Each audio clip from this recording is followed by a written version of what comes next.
Dobrý deň, počúvate podcast Kontrol A, v ktorom sa dnes pozrieme na fungovanie Najvyššieho kontrolného úradu trochu inou optikou, ľudskou a zároveň odbornou. Rozprávať sa budem s podpredsedníčkou NKÚ pani Henrietou Crkoňovou, ktorá má za sebou takmer 1000 dní v službe občanom. Čo ju počas tohto obdobia prekvapilo, ako sa rodia kontrolné metodiky, ktoré používajú nielen naši kolegovia, ale aj kontrolóri vo svete. A na iné sa jej opýtam už v nasledujúcich minútach. Poďme teda na to. Dobrý deň. Dobrý deň želám našim poslucháčom. Keď sa obzriete za tými takmer 1000 dňami vo funkcii podpredsedničky NKÚ, keby ste ich mali zhrnúť do 3 vied, čo by ste vyzdvihli ako najdôležitejšie momenty? Bolo niečo, čo vás vyslovene prekvapilo v dobrom alebo v zlom? Keď sa obzriem späť, tých takmer 1000 dní ubehlo neuveriteľne rýchlo, čo je vlastne príznak tejto doby, dynamickej, technologickej a náročnej na prispôsobivosť. Bola to intenzívna etapa, počas ktorej som sa snažila udržať kontinuitu v tom, čo fungovalo a zároveň priniesť posuny tam, kde som cítila priestor na zlepšenie, najmä v oblasti metodiky. Za najdôležitejšie považujem to, že sa nám podarilo posilniť odbornú kontrolu tak, aby mala presah do verejnej debaty. Kontrola verejných financií už dávno nie je len o číslach. Je to aj o dôvere v štát. Teší ma aj to, že sme našu prácu dokázali rozvíjať v medzinárodnom priestore a zároveň ju priblížiť občanom, odborníkom i mladším generáciám. A čo ma prekvapilo? Asi to, ako často sa aj vo vrcholových pozíciách stretávame so stereotypmi. Byť ženou v exekutíve je stále sprevádzané očakávaniami, ktoré mužov obchádzajú. Tieto skúsenosti ma len utvrdili v tom, že aj v náročných funkciách je dôležité zostať autentickou, opierať sa o hodnoty a dôverovať si aj v momentoch, keď nie je isté, ako to dopadne. Okrem toho ma prekvapilo, ako veľmi záleží na detailoch. Aj s rokmi skúseností však prídu chvíle, ktoré vás preveria a vtedy pomáha najmä schopnosť zodpovedne vyhodnotiť situáciu, podržať tým a udržať si vnútornú rovnováhu. Prejdeme teda od pocitov k odborným témam. Slovenskí kontrolóri postupujú podľa striktne daných metodík, ktorými sa riadia kontrolné úrady po celom svete. Postupujeme teda rovnakým spôsobom ako kontrolóri vo Švédsku, USA alebo v Česku. Na NKÚ pôsobíte aj ako predsedníčka metodickej rady. Povedzme si teraz, prečo je pri kontrole kľúčová metodika. Metodika je pre kontrolóra akýmsi kompasom, ktorý ukazuje nielen smer, ale aj to, ako konať odborne, nezávisle a spravodlivo. Nejde o voľné dohady alebo náhodné rozhodovanie. Naše postupy sú založené na medzinárodne uznávaných štandardoch, ktoré používajú najvyššie kontrolné inštitúcie na celom svete, ako ste spomínali, ako Švédsko, tak USA či Austrália. Hovoríme o tzv. ISAI štandardoch, čo je súbor osvedčených a praxou overených pravidiel, ktoré boli vytvorené v rámci medzinárodnej siete najvyšších kontrolných inštitúcií INTOSAI. Tieto štandardy presne popisujú, ako robiť rôzne typy kontrol, či už ide o kontrolu súladu, finančný audit alebo kontrolu výkonnosti a zároveň odrážajú osvedčené postupy a skúsenosti najvyšších kontrolných inštitúcií z celého sveta, a to od plánovania kontrol až po zabezpečenie kvality. Navyše sa venujú aj špecifickým oblastiam, ako je verejné obstarávanie, životné prostredie, boj proti korupcii či digitálne technológie. Prečo je to dôležité? No pretože vďaka týmto pravidlám vieme, že naše kontroly sú nezávislé, objektívne a porovnateľné s tým najlepším v zahraničí. A práve preto sa naši kontrolóri často zapájajú do medzinárodných tímov nielen ako účastníci, ale aj ako vedúci medzinárodných kontrol. Metodika teda nie je len papier, je to základný nástroj, ktorý zabezpečuje kvalitu, profesionalitu a dôveru v našu prácu. A aj vďaka nej môžeme kontrolovať férovo, odborne a v súlade s tým, čo od nás občania aj medzinárodná komunita očakávajú. Jednoducho povedané, metodika je to, čo zaručuje, že naša kontrola má váhu, zmysel a dôveru doma aj v zahraničí.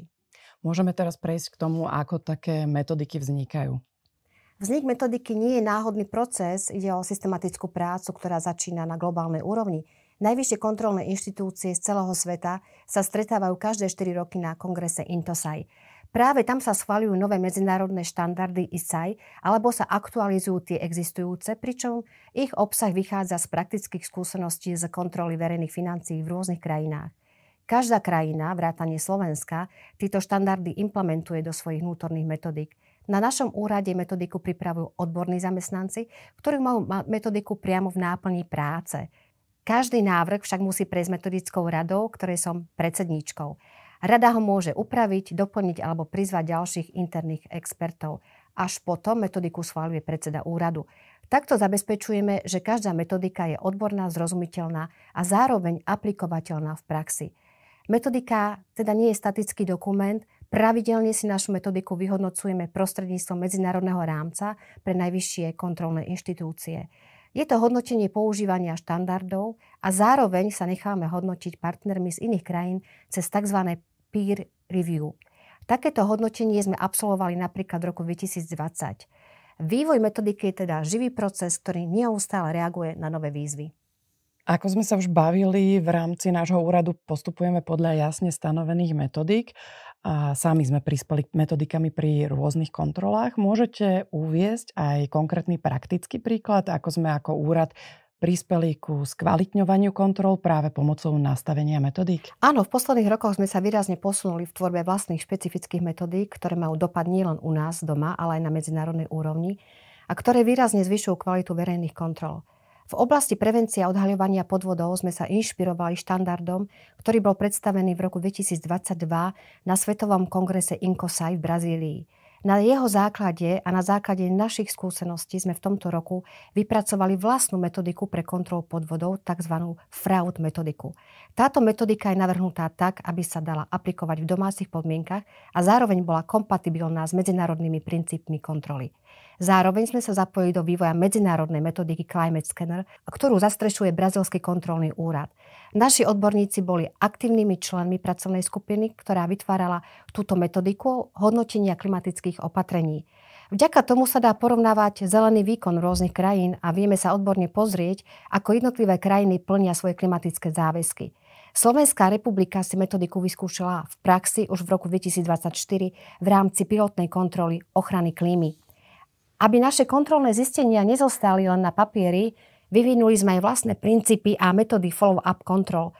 Tie pomáhajú overiť, či sa odporúčania z kontrol skutočne pretavili do praxe.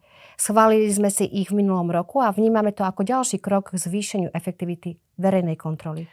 A čo robia naši predstavitelia, čiže buď naši kontrolóri, alebo vy ako podpredsednička, pán predseda, pre zviditeľnenie a priblíženie týchto metodík iným krajinám? Ako som spomínala, naši odborníci sa aktívne zapájajú do medzinárodných kontrol, ktoré prebiehajú podľa jednotných štandardov, čo nám umožňuje pracovať spolu s kontrolnými úradmi z rôznych krajín na rovnakých princípoch. Úrad v týchto projektoch vystupuje buď ako partner, ktorý sa zapája do kontrol vedených inou krajinou, alebo ako líder, teda inštitúcia, ktorá sama navrhne tému, pripraví metodiku a celý proces riadi. Práve vďaka tejto kombinácii rolí vieme prenášať slovenské skúsenosti do zahraničia a zároveň sa inšpirovať tým najlepším zo sveta a pomáhame zvyšovať transparentnosť a efektivitu verejných kontrol nielen na Slovensku, ale aj v medzinárodnom meradle. V posledných rokoch sme takto participovali na rôznych spoločných medzinárodných kontrolách.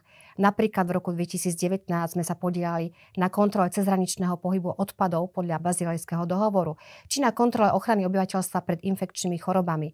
V roku 2022 sme kontrolovali finančné zdroje obcí počas pandémie a v minulom roku sme kontrolovali nákup a likvidáciu covidových vakcín. A už teraz sa pripravujeme na kontrolu, ktorá sa bude venovať pripravenosti štátnej správy na využívanie umelej inteligencie. Prejdeme od týchto kontrol na ďalšiu tému, a teda aj od metodík. V zahraničí náš úrad zastupujete na pravidelných pracovných cestách. Ako využívate svoje dlhoročné auditorské skúsenosti? Moje dlhoročné auditorské skúsenosti využívam najmä v odborných diskusiách o kontrolných prístupoch, ako doma, tak aj v zahraničí. Medzi odborníkmi sa rozprávame rovnakým jazykom štandardov, metodík a kvality.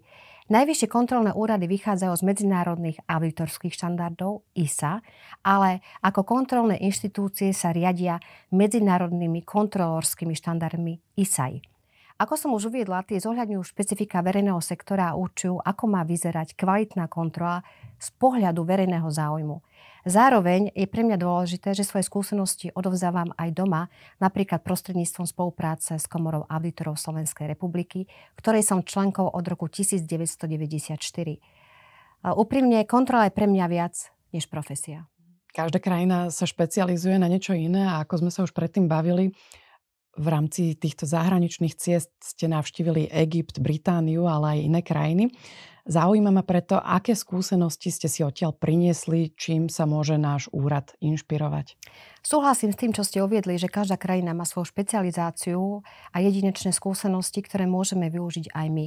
A napríklad v Egypte, kde som bola koncom minulého roka na medzinárodnom stretnutí, som sa stretla s tamojšími odborníkmi na protikorupciu. Málo kto vie, že Egypt má už dlhoročnú tradíciu v tejto oblasti. Dokonca od roku 1942 funguje ich Národná protikorupčná akadémia. A ako som spomínala, práve teraz finalizujeme u nás prípravu príručky pre odhaľovanie podvodov a práve takéto skúsenosti nám môžu pomôcť zvýšiť efektivitu v tejto oblasti. Ďalšou inšpiráciou bolo stretnutie v Paríži na pôde OECD, kde sme diskutovali o veľkých výzvach, ktoré ovplyvňujú verejné financie, ako napríklad starnutie populácie či dôchodkový systém. Tieto témy sú globálne a vyžadujú si nové prístupy aj u nás doma. Na jar tohto roku som sa zúčastnila v Prahe na pozvanie pána prezidenta Kalu na každoročnom stretnutí Najvyššieho kontrolného úradu Českej republiky s veľvyslancami Európskej únie. A v rámci môjho vystúpenia som poukázala na význam spolupráce a koordinácie medzi kontrolnými orgánmi a na pokračujúci záväzok Slovenska k posilneniu transparentnosti a efektívnosti v oblasti verejných financií. Na záver jedna osobná otázka. Napriek tomu, že ste mamou malého dieťaťa a žijete mimo Bratislavy, fungujete aj ako ústavná činiteľka. Ako dokážete sklbiť váš osobný život s rolou podpredsedníčky? Poopravím vás, som mamou 2 detí, dcera je gymnazistkou a syn je žiakom na základnej škole, takže už to nie sú najmenšie deti. Musím sa priznať, že rodičovstvo je pre mňa tou najlepšou školou života. Naučilo ma zvládať veľa vecí naraz, plánovať, rozhodovať, ale najmä počúvať. A práve tieto zručnosti si denne prenášam do práce. Naša rodina má síce zázemie v Trenčine, no vzhľadom na pracovné povinnosti trávim čas v Bratislave, veď samotný výkon ústavnej funkcie si prirodzene vyžaduje prítomnosť v hlavnom meste. Už od roku 2007, ešte z čias môjho pôsobenia vo funkcii kvestorky v Čechách, sme zvyknutí na 2 domácnosti. Tento model sa nám rokmi osvedčila, hoci to nie je bežné, pre nás je to štandard. Naučili sme sa v tom fungovať a zvládať to, verím, že spokojom a dôverou. A mám to šťastie, že mám pri sebe skvelých ľudí, najmä môjho manžela, ktorý ma od začiatku podporuje a s ktorým sme v starostlivosti o deti vždy hrali ako jeden tím. Vzájomná podpora je kľúčová, bez nej by som túto funkciu vykonávať nemohla. A verím, že ak má človek jasno vo svojich hodnotách, dá sa zvládnuť aj náročný režim, bez kompromisov voči rodine alebo práci. Chcela by som touto cestou povzbudiť našich poslucháčov, najmä ženy, matky, že by si mali dovoliť nebyť na seba taký prísny. Dá sa mať oboje, profesionálne naplnenie aj rodinné zázemie. Nie vždy naraz, nie vždy dokonale, ale určite dôstojne a s vedomím, že aj takýto životný model má svoju hodnotu. Tak ďakujem za odkaz pre ženy. Ďakujem aj za to, že ste si našli čas a podelili sa s nami o skúsenosti a poznatky, ale aj o váš osobný príbeh. Ďakujem za pozvanie. Rozprávala som sa s podpredsedničkou NKÚ Henrietou Crkoňovou. Ak vás téma zaujala, budeme radi, ak si vypočujete aj ďalšie diely nášho podcastu. Do počutia.